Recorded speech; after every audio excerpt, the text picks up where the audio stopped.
Bien-aimés dans le Seigneur, shalom, shalom. Rhapsodie des réalités du mardi 17 mars 2026. Et Pasteur Christ partage avec nous sur ce thème. La parole exprimée en vous. Alléluia. Notre verset de lecture tiré du livre de 2 Corinthiens, chapitre 4, verset 2. Mais nous rejetons les choses honteuses qui se font en secret. Nous n'avons point une conduite astucieuse et nous n'altérons point la parole de Dieu. Mais en publiant la vérité, nous nous recommandons à toute conscience d'homme devant Dieu. Gloire à Dieu. Il y a une différence entre dire la vérité et la manifestation de la vérité. Notre verset d'ouverture ne parle pas simplement d'être véridique au sujet d'une affaire ou d'un sujet.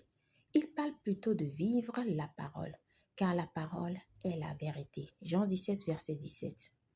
La manifestation de la vérité est donc la manifestation de la parole. La parole exprimée en vous et par vous. C'est lorsque votre vie devient une Bible vivante au point que les autres peuvent littéralement lire la parole de Dieu en vous. C'est cela le christianisme. C'est la vie dans la parole, par la parole et à travers la parole. Nous sommes issus de la parole. 1 Pierre 1 verset 23 dit « Puisque vous avez été régénérés, non par une semence corruptible, mais par une semence incorruptible, par la parole vivante et permanente de Dieu. Vous êtes nés de la parole et par conséquent appelés à exprimer la parole. Votre vie est la révélation de la parole de Dieu. Jacques 1 verset 18 dit « Il nous a engendrés selon sa volonté par la parole de vérité, afin que nous soyons en quelque sorte les prémices de ses créatures. » Alléluia. Cela devrait davantage vous aider à comprendre pourquoi l'Esprit par l'apôtre Paul déclare que nous sommes les épîtres de Christ. Vous êtes manifestement une lettre de Christ, écrite par notre ministère, non avec de l'encre, mais avec l'Esprit du Dieu vivant, non sur des tables de pierre, mais sur des tables de chair, sur les cœurs. 2 Corinthiens 3, verset 3. Chaque pas que le Seigneur Jésus a fait lorsqu'il marchait sur la terre était la parole de Dieu en action. Il est la parole vivante, active, incarnée. Et la parole a été faite chair et elle a habité parmi nous. Jean 1, verset 14. 1 Jean 4, verset 17 dit « Tel il est, tel nous sommes aussi dans ce monde. » 1 Jean 4, verset 17. Vous êtes la parole vivante aujourd'hui, marchant, parlant et bénissant des vies. Ayez cette conscience, vivez la vie à laquelle Dieu vous a appelé, la vie de sa parole exprimée en vous. Gloire à Dieu. Alléluia. Priez.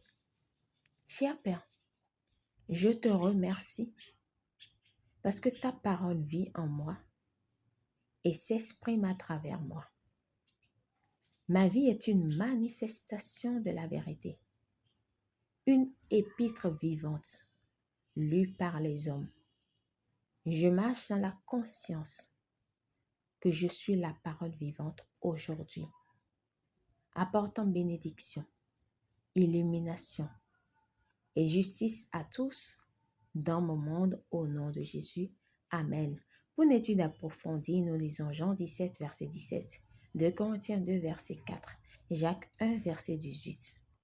À présent, nous aimerions vous donner l'opportunité de naître de la parole. C'est cela que nous appelons naître de nouveau. Et vous devez croire dans votre cœur et confesser de votre bouche que Jésus est votre Seigneur et Sauveur à partir d'aujourd'hui. Alors, nous vous invitons à faire cette prière de tout votre cœur si vous ne l'avez encore jamais fait, mais que vous croyez déjà en Jésus-Christ, en l'œuvre de la croix, en ce qu'il est déjà venu faire sur la terre pour vous. Alléluia. 10.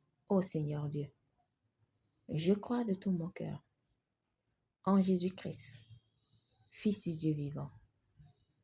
Je crois qu'il est mort pour moi et que Dieu l'a ressuscité des morts. Je crois qu'il est vivant aujourd'hui. Je confesse de ma bouche que Jésus-Christ est le Seigneur de ma vie.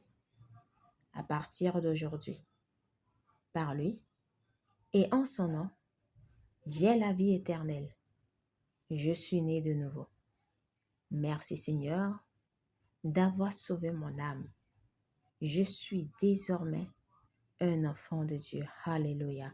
Félicitations si vous avez fait cette prière, vous êtes désormais un enfant de Dieu. Et vous pouvez lire Romains 10, verset 9 à 10, qui dit que nous devons croire dans notre cœur et confesser de notre bouche. Alléluia.